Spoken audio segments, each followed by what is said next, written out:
Assalamualaikum warahmatullahi wabarakatuh. Waalaikumsalam. Bismillahirrahmanirrahim. Alhamdulillahirabbil alamin.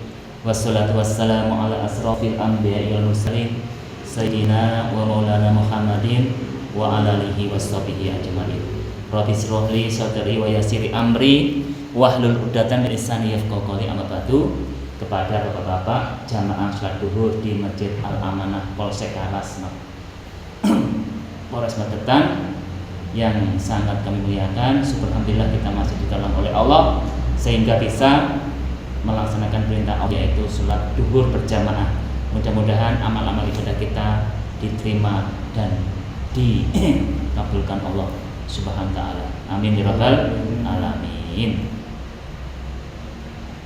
Di dalam kitab Duratun Nasikin itu menerangkan, barang siapa yang hafal dan mengamalkan 7 kalimat dipandang mulia di sisi Allah dan diampuni dosa-dosanya walaupun sebanyak buih di lautan. Nah, 7 kalimat ini saya kira sudah diamalkan Bapak-bapak. Jadi kami ulang lagi, di dalam kitab Duratun Nasikin diterangkan, barang siapa yang hafal dan mengamalkan 7 kalimat ini akan dipandang oleh Allah mulia di sisi Allah dan diampuni dosa-dosanya walaupun sebanyak buih di lautan. Apa itu 7 kalimat? Yang pertama, mengucapkan Bismillah. Nah, ini Bapak kan sering mengucapkan Bismillah ketika hendak mengawali melakukan kerja atau melakukan kegiatan, melakukan amal. Nah, ini harus diawali dengan kalimat Bismillah. Apa saja, mau berangkat ke kantor, ke polsek, diniati Bismillahirrahmanirrahim. Nah, ini akan dipandang mulia dan diampuni dosa-dosanya walaupun sebanyak buih di lautan. Yang pertama. Yang kedua, tadi kan ada 7, mengucapkan Alhamdulillah. Nah, ini selesai apa? Mengerjakan sesuatu, mengerjakan pekerjaan dinas, rumah, apa saja, kita mengucapkan Alhamdulillah. Segala puji bagi Allah. Abdul doa Alhamdulillah. Karena apa? Semua itu kekuasaan Allah, tanpa bergerak, tanpa berpindah kecuali izin Allah. Makanya kita harus mengucapkan Alhamdulillah setelah melakukan kegiatan. Itu yang kedua. Yang ketiga itu mengucapkan Astagfirullah. Jika berbuat salah, jangan sampai kita lupa. Kalau berbuat salah, berdosa, tidak mengucapkan istighfar. Nah, ini karena kullu bani adam khata wa khairul khata. Jadi anak Adam itu tempatnya salah dan dosa. Makanya solusinya harus beristighfar. Nah, Rasulullah, orang yang dijamin surga, orang yang mulia kekasih Allah, orang yang maksum akhlaknya begitu luar biasanya baiknya, dia itu setiap duduk membaca istighfar 100 kali. Apalagi kita yang banyak banyak lupa dan dosa. Nah, ini Rasulullah setiap duduk minimal mengucapkan 100 istighfar. Nah, orang yang berbuat salah dan dosa terus mengucapkan istighfar, astagfirullah, ya Allah, dosaku. Nah, ini akan dipandang mulia di sisi Allah dan diampuni dosanya walaupun sebanyak buih di lautan. Terus nomor 4 yaitu mengucapkan insya Allah. Karena apa? Kalau jika merencanakan sesuatu. Nah, ini kita makanya setiap ada rencana rengkiat dan sesuatu, insya Allah Pak. Nah, ini harus mengucapkan insya Allah. Karena apa? Sesuatu itu atas kehendak Allah. apa saja, debu pun berpindah ke tempat lain, ke tempat satu, ke tempat lainnya. Biarpun sekecil itu, kalau tanpa izin Allah biitillah, tidak akan bisa berpindah. Debu itu, debu. Makanya kalau kita mempunyai rencana, mengucapkan insya Allah, karena segala sesuatu kehendak Allah. Arti kita ini adanya gitu, katakan Allah, tidak bisa mangan sing maringi Allah, bisa melangkah sing gerakne Allah.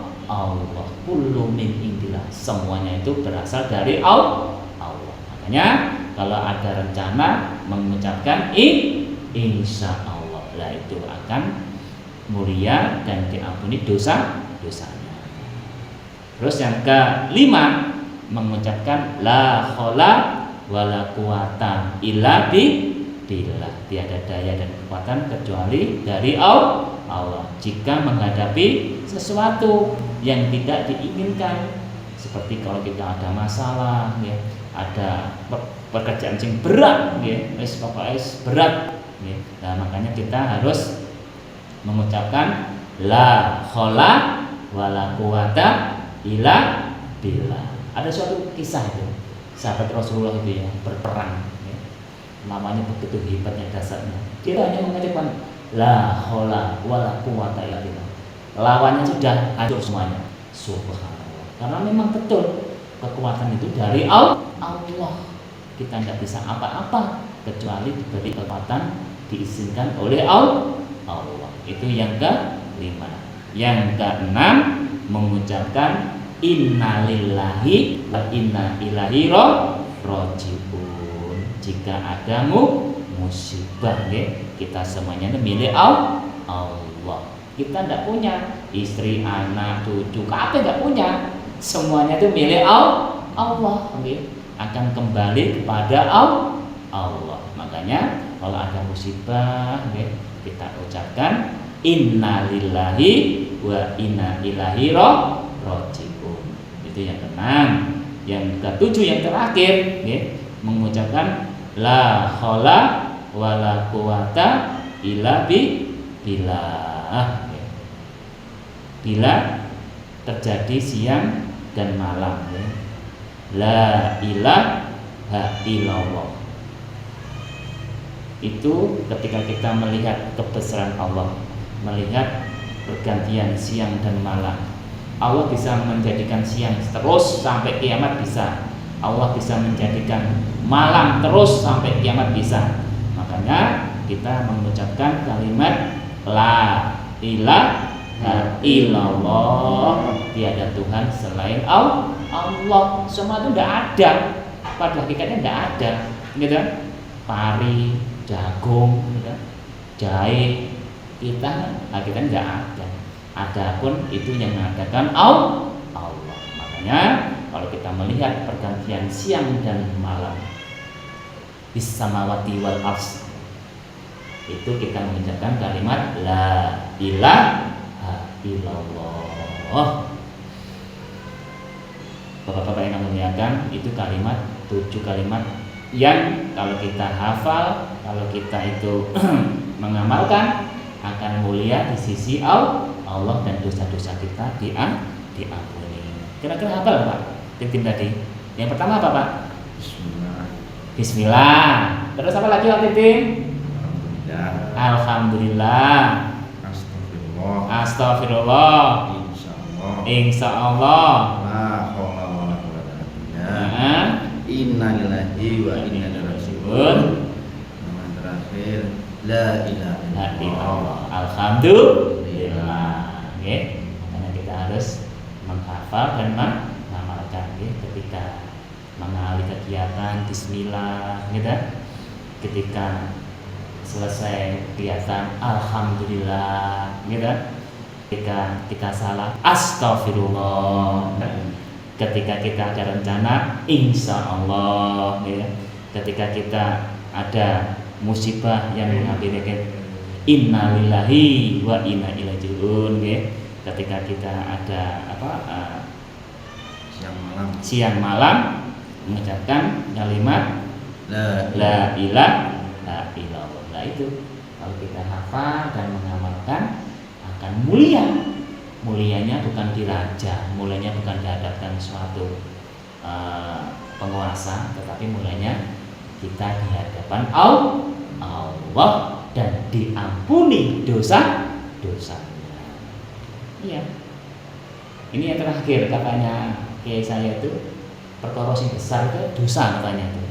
Dosa ini kalau nggak selesai, kita akan menanggung resikonya. Tetapi kalau dosa ini selesai, amal-amal ibadah kita itu akan diterima. Makanya dosa ini suatu perkara yang besar. Nah, bagaimana solusinya? Bagaimana cara keluar jalan keluarnya? Kita beristighfar, minta ampun, menyesali, dan tidak akan mengulangi, dan kita lakukan perbuatan amal ibadah yang lebih baik. Itu solusinya. Kalau sudah begitu, insya Allah dosa-dosa kita diampuni dan amal ibadah kita akan diterima. Tapi kalau belum, guys, kau urus ini Pak, di audit terus nih Pak Titim nggih. Nah, makanya banyak istighfar. Rasulullah pun setiap duduk dia membaca istighfar 100 kali. Okay. Mudah-mudahan kita bisa mengamalkan, menghafal, dan mudah-mudahan kita mulia di sisi Allah dan dosa-dosa kita diampuni. Astagfirullah innaka antal ghafar. Astagfirullah innaka antal ghafar. Astagfirullah innaka antal ghafar. Subhanallah wa bihamdika asyhadu an la ilaha illa anta astaghfiruka wa atubu ilaik. Mohon maaf. Wassalamualaikum warahmatullahi wabarakatuh. Waalaikumsalam. Allahumma sholli ala Muhammad, ya Rabbi sholli alaihi wasallim.